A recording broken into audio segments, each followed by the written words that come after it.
వేడి వేడి అన్నంలో నెయ్యి వేసుకొని గోంగూర పచ్చడి కలుపుకొని ఉల్లిపాయ కొరుక్కొని తింటే ఉంటుంది, సూపర్గా ఉంటుంది కదా. అందుకే దీన్ని ఆంధ్రా మాత అన్నారేమో. అయితే నేను ఈ గోంగూర పచ్చడిని ఉప్పు గోంగూరతో చేశాను.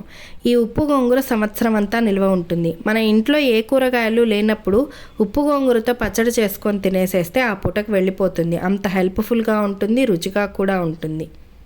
దీనికోసం ఒక బాణల్లో 2 స్పూన్స్ ఆయిల్ వేసి 1.5 స్పూన్ ఆవాలు, 1 స్పూన్ ధనియాలు, కొంచెం మినప్పప్పు, కొంచెం శనగబెడలు, 5-6 మెంతులు, ఇంగువ వేసి బాగా వేగనివ్వాలి. అందులోనే 5-6 ఎండుమిరపకాయలు వేసి బాగా వేయించుకోవాలి. దీనికి 4-5 పచ్చిమిరపకాయలు పచ్చివే తీసుకోవాలి. ముందుగా రోట్లో తిరగమాత గింజలు, ఎండుమిరపకాయలు, పచ్చిమిరపకాయలు వేసి కచ్చా పచ్చాగా దంచుకోవాలి. ఈ క్వాంటిటీకి 1 స్పూన్ గోంగూర పచ్చడి వేసుకొని బాగా దంచుకోవాలి. ఆ పచ్చిమిరపకాయలు పంటి కింద పడుతుంటే సూపర్గా ఉంటాయి.